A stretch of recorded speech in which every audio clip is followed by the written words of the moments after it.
Hello বন্ধুরা, সবাই কেমন আছেন? আশা করি সবাই খুব ভালো আছেন। আমিও ভালো আছি। আজ আপনাদের জন্য খুব সুন্দর সিম্পল একটা রেমেডি নিয়ে এসেছি। বাজার থেকে আপনারা তো অরেঞ্জ পিল পাউডার কেনেন। তো আজকে যদি বাড়িতেই সেই অরেঞ্জ পিল পাউডার আপনারা বানান তাহলে কেমন হয়? কিভাবে বানাবেন জানেন না তো? তাহলে আজকের এই ভিডিওটা একদম আপনার জন্য। আর এটা কি কাজে লাগে? অরেঞ্জ পিল পাউডার আমাদের অনেক কিছুতে কাজে লাগে। মুখ ফেস ওয়াশ করতে, ফেস প্যাক বানাতে, বিভিন্ন রকম রেমেডিতে এই অরেঞ্জ পিল পাউডার লাগে। আর এখন যেহেতু শীতকাল, প্রচুর পরিমাণে অরেঞ্জ কিন্তু বাজারে পাওয়া যাচ্ছে। আর আমার আজকের এই অরেঞ্জটা একটু গ্রিন গ্রিন কালার, কোনো অসুবিধা নেই, অরেঞ্জই তো। তো যদি কমলা লেবুর যদি কমলা রঙের হয় খোসাটা সমেত, তাহলে তো আরও ভালো হয়। তো সবার আগে যেটা করতে হবে, ওই অরেঞ্জগুলোকে গোটা গোটা আপনারা ধুয়ে নেবেন জল দিয়ে। ধুয়ে নেওয়ার পরে খোসাটাকে ছাড়িয়ে নেবেন। খোসাটা ছাড়িয়ে নেওয়ার পরে যেটা করতে হবে, এই রকমভাবে আমি উল্টে উল্টে মেলে দিয়েছি রোদের মধ্যে। আর একটা কাজ করা যায়, সেটা হচ্ছে এই যে ওপরে যে সাদা অংশটা দেখছেন না খোসার উপরে, এই খোসার উপরে সাদা অংশটা আপনারা চামচের সাহায্যে কুড়ে কুড়ে তুলে নিতে পারেন। সেটা হলে আরও ভালো হয়। আমার আজকে সময় ছিল না, করতে পারিনি, কিন্তু এটা সাদা সমেত যদি থাকেও তাহলেও খুব একটা অসুবিধা হবে না। তবে খুব একটা এর কোনো কাজও নেই। এই ওপরের যে সাদা লেয়ারটা যদি আপনারা তুলে নেন বা যদি থাকে, সেটাও কোনো লাভ হবে না। যদি তুলে না নেন তাহলেও কোনো ব্যাপার না। তো যাই হোক, এরকম মানে উল্টে উল্টে আমি রোদে মেলে দেব। মেলে দেওয়ার পরে যেটা করতে হবে, এটা শুকাতে খুব বেশি সময় লাগে না। যদি খুব কড়া রোদ থাকে, ধরুন আজকে রোদে দিলেন, কালকের মধ্যেই এটা শুকিয়ে যাবে, শুকিয়ে একদম কটকটে হয়ে যাবে, যেটা হাত দিয়ে ভাঙলে আপনারা আওয়াজটা পাবেন এবং যেটা গুঁড়ো করতে আপনাদের সুবিধা হবে। তো দেখতেই পাচ্ছেন আমি হাত দিয়ে ভেঙে আপনাদেরকে দেখিয়ে দিচ্ছি, এটার মধ্যে একদম কোনো অংশেই জল নেই বা জলীয় পদার্থ নেই। তো এটা যেটা করতে হবে বন্ধুরা, আপনারা খুব ভালো করে শুকাবেন। আর যেহেতু কমলালেবু কিন্তু এখন শীতকাল, শীতের সিজন, কমলালেবু প্রচুর পরিমাণে বাজারে পাওয়া যাচ্ছে। আপনারা ড্রাই করে অনেক দিন পর্যন্ত স্টোর করেও রেখে দিতে পারেন।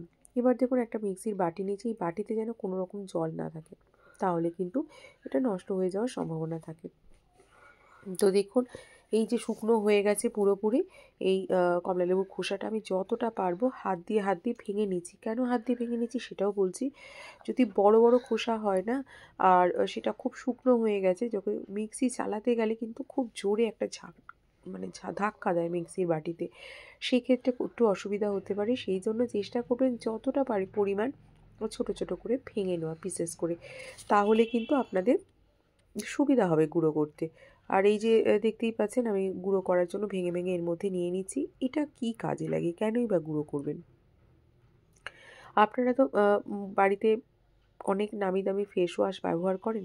একবার বন্ধুরা করে দেখুন, এই কমলালেবুর খোসা দিয়ে যে কোনো ফেস ওয়াশ যদি আপনারা বানিয়ে মুখে প্রতিদিন 1 মাস অন্তত আপনারা এটা করে দেখুন। এই ফেস ওয়াশ দিয়ে মুখ ধোবেন। শুধু ফেস ওয়াশ না, আপনারা বডি ওয়াশ হিসাবেও ইউজ করতে পারেন। তো দেখুন, আমি খুব ভালো করে গুঁড়ো করে নিয়েছি, এবার এসেছি। আর এটা এতটাই ভালো হয়েছে, এর ওপর থেকে একটা তেল বেরোচ্ছে কমলালেবুর খোসার। যখন আপনারা ছাড়াবেন দেখবেন ওর উপরে একটা লেয়ার তেল থাকে। তো সেটা ভীষণই ভালো আমাদের স্কিনের জন্য। সেই জন্য কমলালেবুর খোসাকে খুব বেশি দিন ধরে শুকনো করবেন না, তাহলে কিন্তু এই তেলটা উবে যায় বা তেলটা থাকে না বা স্মেলটাও ভালো আসে না। খুব বেশি হলে 2 থেকে 3 দিনে আপনারা শুকনো করবেন, তারপরেই গুঁড়ো করবেন। তো দেখতেই পাচ্ছেন আমি খুব মিহি করেছি। আর যদি খুব মিহি পেস্ট না হয়, সেক্ষেত্রে আপনারা একটু চেলেও নিতে পারেন ছাঁকনির সাহায্যে। কীভাবে মাখবেন বলি। এটা 1 চামচ নিয়ে নিলেন, তার সাথে আপনারা একটু বেসন নিলেন, তার সাথে একটু মুলতানি মাটি নিলেন, আর খুব ভালো করে মিক্সড করবেন দুধ অথবা গোলাপ জল দিয়ে। তারপরে আপনারা সেটাকে মুখে 10 থেকে 15 মিনিট রাখবেন।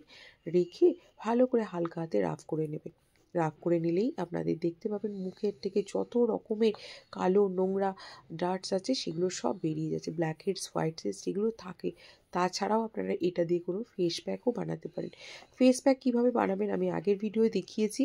আমি বিভিন্ন রকম ফুল দিয়ে ফেস প্যাক আপনাদের বানিয়ে দেখেছি, যেমন গোলাপ ফুল, জবা ফুল, গাঁদা ফুল সব শুকনো করে নিয়ে এর সাথে গুঁড়ো করেছি, চালের গুঁড়ো দিয়েছি, আর তার সাথে দিয়েছিলাম বেসন।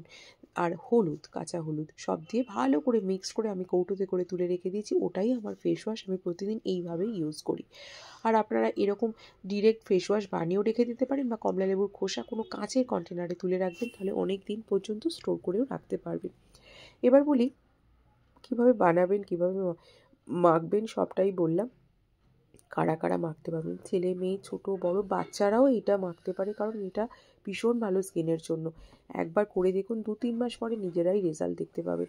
যত রকমের ডেড সেল আছে আপনাদের স্কিন থেকে সমস্ত উঠে যেতে সাহায্য করবে এই ফেস ওয়াশ।